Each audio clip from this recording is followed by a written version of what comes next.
what's going on, everybody? Welcome back to the channel. Today's video, I'm going to show you a pretty simple trick on how we can get 3 times the amount of durability out of both our weapons and harvesting tools.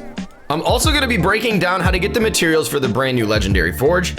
And this trick not only saves a ton of time and resources, but you're going to be able to fight and farm much longer. So the thing we're going to be using to actually make this happen is the brand new Legendary Forge. Now, I do recommend though, before using this strategy, let's do it on a weapon that has runes applied to it, because in my opinion, it's really not worth spending the Rift Crystals that you worked so hard for on weapons that aren't that great.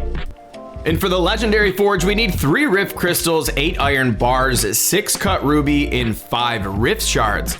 To obtain our Rift Crystals, we're gonna battle through these Storm Dungeons. That's gonna award us a handful as we complete those. Those will also reset every 24 hours, so you can continue to go back in and farm those. And the second way we can do this is by locating Raven's Castle here, and then make our way inside to locate these crystal barrels. We're gonna then break these down to be granted some Rift Crystals. These can be located on every single floor of this building under the winding staircases, as well as right in the wide open here on the top floor.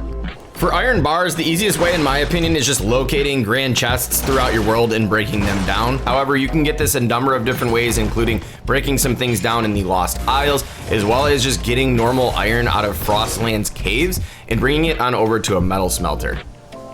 And then for Cut Ruby, we're gonna need to do a few things here. First, let's head on over to our Dry Valley caves, where you can locate the standard ruby throughout on walls and ceilings.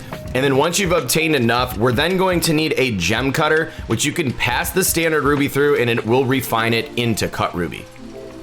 And then for Rift Shards, we can go ahead and get these by breaking down bus stations that can be found throughout your world, as well as defeating golems out in the Lost Isles area. Now that we have all of our materials, let's go on into our utility menu. We're gonna find the Legendary Forge. We're gonna go ahead and craft one of those to get this process started. Now, if you don't have weapons or harvesting tools available, we're gonna use our crafting bench to create something. So let's start with a sword here. I personally recommend using the sapphire as our blade for a sword. And then for the hilt, we're gonna go ahead and use gold. This is gonna give us 4 rune slots so we can apply some awesome stuff to our weapons. Although you can still benefit by using this trick on weapons and tools that do not have runes applied, I highly encourage you to make sure you get runes added before doing this, especially the durability. Now you got your beefed up weapon, this is where the strategy comes into play. We are not gonna run over and automatically apply the Legendary Forge just yet. In fact, we actually wanna use our weapon to wear down its durability till you have almost like little to none left. Now that you've worn down your weapon, return to your Legendary Forge and we're gonna go ahead and apply this for 3 Rift Crystals.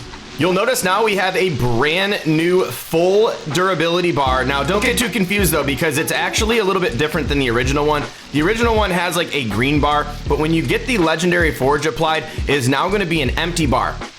Now take this back into battle and you'll see here, we're gonna be filling this bar up. Once this thing gets pretty much maxed out, you're then gonna have an animation turn this thing legendary. Not only does it look awesome, but you have a 3rd full durability bar. Now you have the absolute best stats on your weapon to decimate your foes. However, once the durability bar runs out this time, you will no longer have the weapon. So I honestly recommend mounting these before they break, because they do make an awesome decor item. If you found today's video useful, be sure to hit that like button and subscribe for much more LEGO Fortnite content. Thank you so much for tuning in. Haskins is signing off. I'll catch you all in the next one.